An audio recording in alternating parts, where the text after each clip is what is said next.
Linda Joy Myers, and I'm the president and founder of the National Association of Memoir Writers. And I'm really happy today to be talking with my colleague and author, Judy Mandel. Welcome, Judy. Thank you, Linda. Thanks for having me.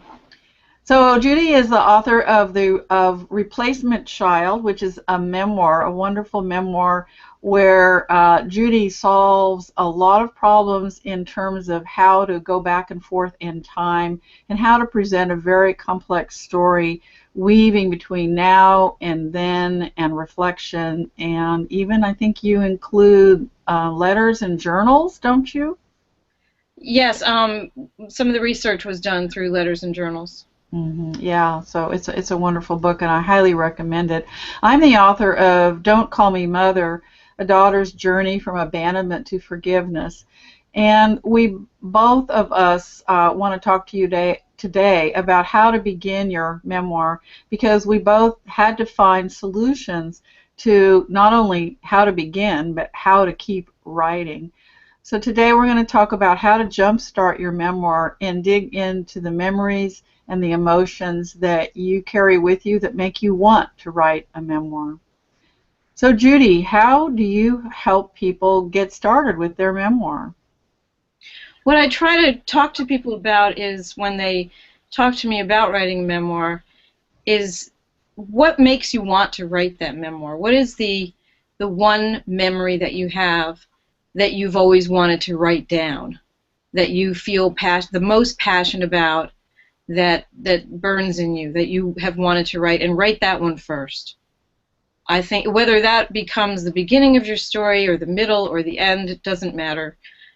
Just start writing, and that's the most important thing, is to start writing and to silence that inner critic so that the story can come out.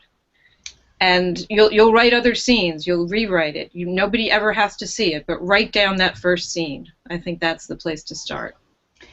I agree. I think that's a really good idea. It's like we have this emotionally charged memory burning within us, and I think it's important, as you give yourself permission to get started, is to realize that it's private, it's for you, it's for nobody else. It's not a published book yet, because people get in their own way, like you say, with that inner critic thing, going, oh, what if somebody reads this? Oh my gosh, I can't do it. They're not going to read it unless you show it to them personally. So give yourself permission to do that.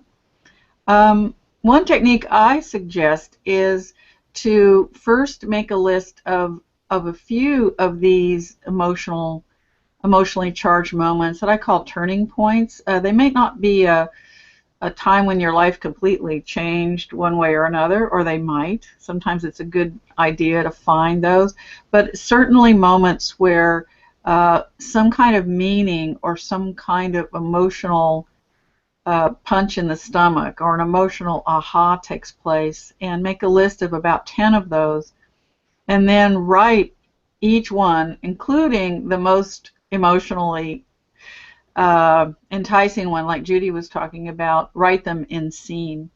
You want to talk a little bit about what a scene is, Judy? Sure. Scene, if you can think of a scene as even a different medium, think of a film and think of the eye of the camera and the reader coming into the scene, zooming in on detail that's important to the message of the scene.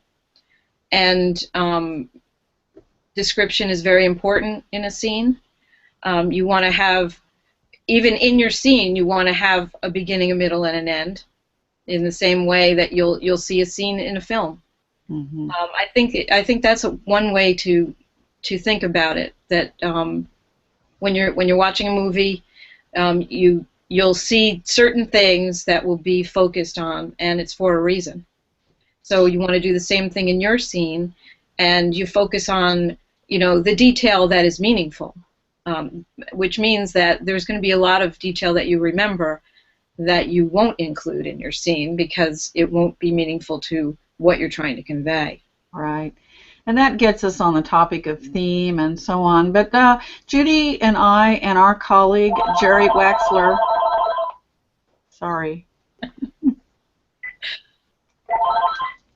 are going to be offering more information on memoir writing as through the series of videos that we're going to be presenting to you. And we're also going to be teaching together at a retreat in Connecticut, October 3 to 5. So please visit namw.org to learn more about our retreat. Judy? Thank you. Yes, we're all looking forward to that retreat and to meeting more memoir writers. Thank you, and begin your memoir now. Keep writing and jumpstart into your story. Thank you, and goodbye.